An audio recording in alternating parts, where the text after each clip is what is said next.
Olha, fazer aqui uma pequena demo da Dream Shaper, como tinhas pedido, para mostrar um pouco o funcionamento e aqui o tipo de interações que existem. Portanto, nós na Dream Shaper temos uma visão de professor e uma visão de aluno. Eu aqui tenho ambas.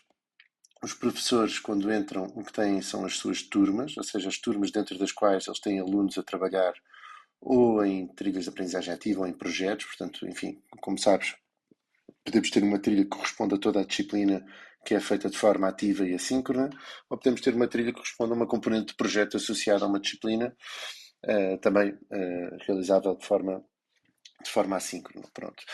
O que acontece é que os professores têm as suas turmas e quando entram nas turmas têm todos os projetos feitos pelos seus alunos. Pronto, e têm uma série de funcionalidades aqui disponíveis para trabalharem como professor e podem entrar nos projetos, acompanhar, dar feedback, avaliar, partilhar materiais, gerir fluxo de trabalho. Isto quando o professor tem uma participação mais ativa. Quando nós temos, por exemplo, uma disciplina ativa, assíncrona, há menos participação dos professores, os alunos andam mais autónomos a ser guiados pela trilha, ok? Pronto, então do lado dos alunos o que nós temos é aqui os meus projetos, que pode, enfim, isto é editável, pode-se chamar as minhas disciplinas, as minhas trilhas, os meus módulos, o que for, e quando os alunos entram num destes projetos ou numa destas trilhas, o que eles têm, enfim, isto já é um projeto que já está a 100%, mas eles são sempre guiados por uma sequência de etapas. Eu estou aqui a clicar em etapas, e dentro de cada etapa uma sequência de passos. Portanto, é assim que nós fazemos a desconstrução de uma trilha de projeto ou até de uma disciplina que é entregue de forma ativa, sempre quebrada, digamos, num conjunto de módulos ou de etapas, e essas etapas quebradas em passinhos que vão, e vamos guiar os alunos por esse caminho. Sempre que quando nós mencionamos trilha de aprendizagem ativa, qual é a diferença para uma trilha de aprendizagem normal? Porque se eu der uma sequência de vídeos e o aluno estiver só a ver vídeos, isso pode ser chamado uma trilha de aprendizagem, porque foi pensada naquela sequência de vídeos que faz sentido para o aluno aprender. Então o que nós fazemos aqui é uma sequência de aprendizagem ativa, ou seja, de aprendizagem baseada em atividades. Portanto, a ideia é que os alunos tenham um papel ativo no seu processo de aprendizagem, que estejam a construir alguma coisa enquanto estão a aprender e que estejam a mobilizar conteúdo e aprendizagens para serem capazes de construir essa coisa. Pronto, isso é o que acontece de natureza numa trilha como esta, que é uma trilha de projeto de empreendedorismo, em que eu estou a construir um projeto empreendedor, um plano de negócios e estou a aprender os conceitos de empreendedorismo que estão por trás enquanto vou construindo esse projeto, mas também pode acontecer uma disciplina, digamos que tradicional, em que nós estamos a guiar os alunos por conteúdos e por atividades que mobilizam esses conteúdos de uma forma prática e constante ao longo do caminho, ok? Pronto. Então aqui estas etapas são sempre grandes atividades e os passos dentro das etapas são atividades menores que vão guiar os alunos por esse caminho, tá? Pronto, quando eu entro nestas páginas, que são as páginas que vão guiar pelas várias atividades, então nós dizemos que a Dream Shaper é como se fosse um GPS da aprendizagem do aluno e da construção do projeto ou daquela trilha de aprendizagem ativa. Eu aqui estou na primeira página desta atividade de entrevistas de empatia, ok? Pronto, então eu venho para um ambiente onde eu circulo pelas páginas ao longo de uma etapa, estes passos, e nessas páginas eu tenho páginas HTML, onde por trás eu tenho um editor onde eu posso colocar todo o tipo de conteúdo e construir todo o tipo de atividades com um set de widgets de atividade que nós temos. Então aqui eu posso pôr conteúdos desde vídeos a conteúdos que se mexem, a conteúdos interativos. Aqui não nem temos nenhum conteúdo interativo, eu até deixei aqui aberto outro exemplo. Aqui temos um conteúdo dinâmico, digamos assim, com movimento, mas aqui já temos um conteúdo que é interativo e pronto, que aqui no fundo é, enfim, é um conteúdo que me permite-me tocar, circular, etc. Pronto, e às vezes é um drag and drop ou é um verdadeiro ou falso, pronto. Mas no fundo isto são conteúdos feitos em H5P, feitos em Genially ou outros que depois são colocados na ferramenta, ok? Então esta é a primeira página, normalmente uma página que é mais de introdução a um conceito, aquilo que vai acontecer numa atividade, etc. É mais feita de conteúdo, nos vários formatos que nós podemos ter, e depois o que acontece é que a partir daí os alunos começam a ter páginas que associam atividades aos conteúdos. Okay? Então aqui, por exemplo, nós temos uma atividade que é refletir sobre os objetivos das entrevistas. Portanto, no fundo o que vai acontecer aqui é uma atividade de projeto, de entrevistas, nós vamos ajudar os alunos a fazer o planeamento de entrevistas, depois eles vão realizar essa entrevista no mundo real, como podiam ir escrever uma linha de código, ou como podiam ir tirar uma fotografia ou fazer um filme, dependendo do objetivo da aprendizagem e da trilha em questão. Então eles vão planear a atividade, vão realizar a atividade e depois vão registá-la e vão refletir sobre ela, construir as aprendizagens em cima, preparar o que vão fazer na etapa seguinte e por aí vai. Pronto. E estas atividades ou são feitas na Dream Shaper, são feitas fora e registadas na Dream Shaper, tudo fica registado ao longo do caminho. E para as atividades que são realizadas na Dream Shaper, as que são realizadas fora, nós temos widget de upload de files, que podemos definir, olha, ele tem que fazer um upload de 3 files e uma tem que ser um vídeo, outra tem que ser uma fotografia, ou 3 fotografias, ou 3 documentos PDF. Portanto, podemos definir quantos e que formato de file então deixarem aberto. E depois, para as atividades que são feitas na Dream Shaper, temos um conjunto de widgets que nós utilizamos para, quando pedimos terminar a atividade, usamos o widget certo para essa atividade. Então aqui, olha, quais são os objetivos das entrevistas? O widget é uma caixa de texto para eu escrever um texto de resposta, ok? Mas aqui, por exemplo, na página seguinte, vou logo na página seguinte, olha, tenho que adicionar itens, então já tenho um widget de itens. Mas se eu vier aqui, sei lá, vou mostrar aqui alguns exemplos, olha, tenho que fazer um plano de trabalho. Então eu tenho um widget que no fundo não é adicionar itens, é adicionar tarefas. Então, para cada tarefa tem que dar datas, nomes, datas de início e de fim, nomes, etc.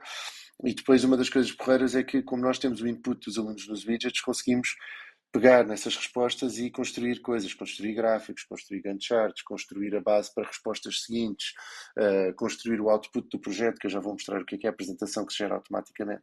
Mas mostrando aqui mais alguns widgets, olha, sei lá, por exemplo, aqui em um outro exemplo, olha, eu vou pedir aos alunos para, acho que não é nesta página, é na seguinte, eu vou pedir aos alunos, aqui temos um conteúdo que eu clico faço só mouse over para ver um bocadinho mais. Pronto, eu depois não expliquei essa parte, mas depois temos aqui as galerias de conteúdo onde se pode adicionar mais conteúdo relacionado com o que o aluno está a ver naquela página. Então a ideia é, olha, tens um conteúdo central, tens uma atividade, um conjunto de atividades e depois tens uma galeria onde aparecem mais conteúdos que agregam valor àquilo que tu tens que fazer naquele momento. Então nós conseguimos especializar quais conteúdos aparecem em cada página, etc. Ok?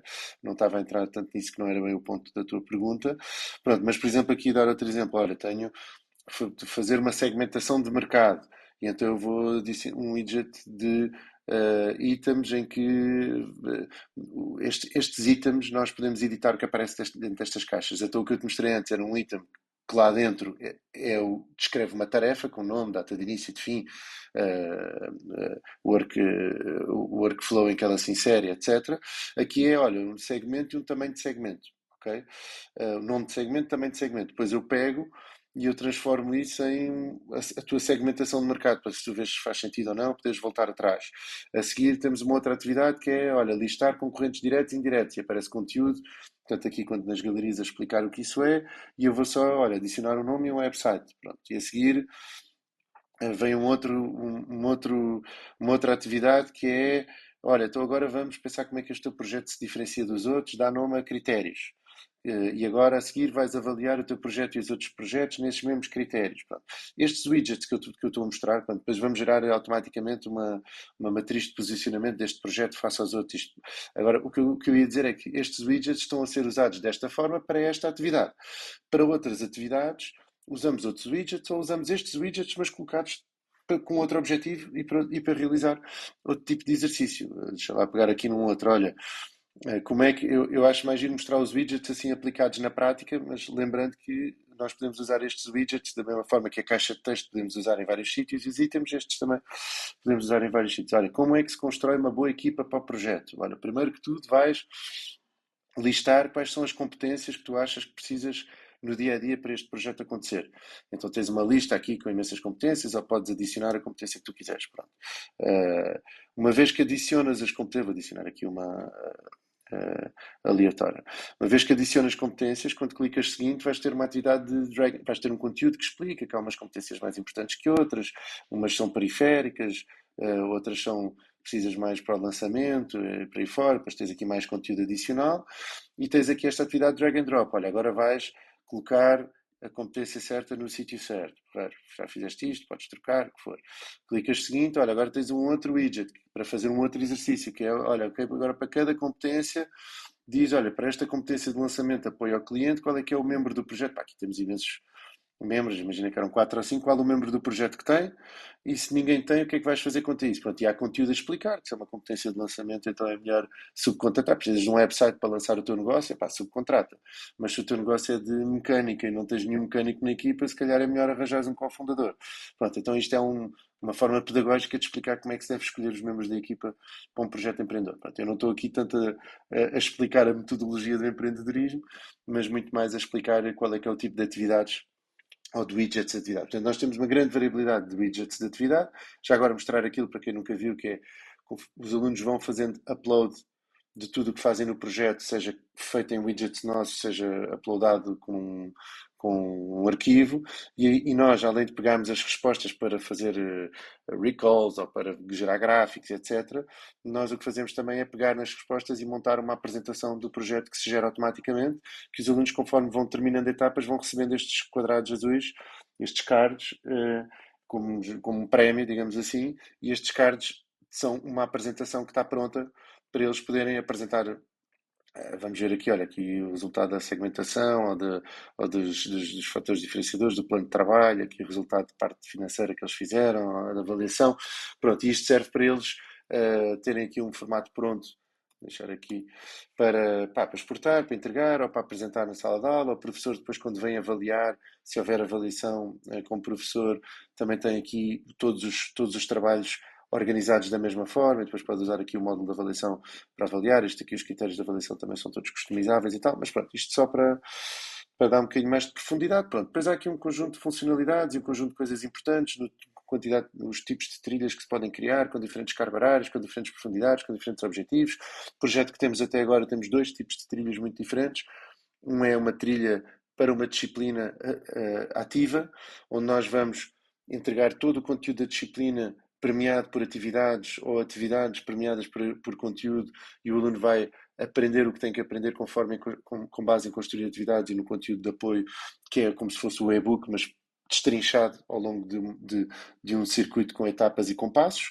E depois temos as trilhas de projeto, como estas que estamos a ver aqui. Isto era um projeto de empreendedorismo, sei lá, posso pegar aqui um projeto de resolução de problemas comunitários, totalmente diferente daquele. Olha, eu venho aprender o que é que são, o que é uma comunidade sustentável, o que é que são os objetivos de desenvolvimento sustentável, quais são os objetivos de desenvolvimento sustentável com que eu mais me conecto.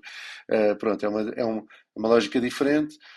Pronto, e depois vou estudar a minha comunidade e definir um problema de partida, resolver esse problema. Se for um projeto de pesquisa, aqui temos um típico projeto de, olha, os primeiros passos de pesquisa, qual é que vai ser a questão de pesquisa, a revisão de literatura, depois a introdução, metodologia, resultados. Portanto, isto é um típico projeto mais académico de pesquisa. Pronto, então esse é o outro tipo de projetos que nós vamos ter, que não vão ser disciplinas completas, mas vão ser componentes de trabalho associadas a uma ou mais disciplina, de trabalho de projeto aplicado, onde se aplica os saberes da disciplina para resolver projetos reais, e pronto, e depois vamos definir em conjunto se são associados a uma disciplina, se são transversais entre várias disciplinas e por aí fora. Pronto, aqui olha, um widget de escolha múltipla que ainda não tínhamos visto, mas pronto, olha, é isto. Espero ter ajudado a perceber aqui o que vocês queriam perceber e, enfim, mais alguma dúvida, avisa. Obrigado.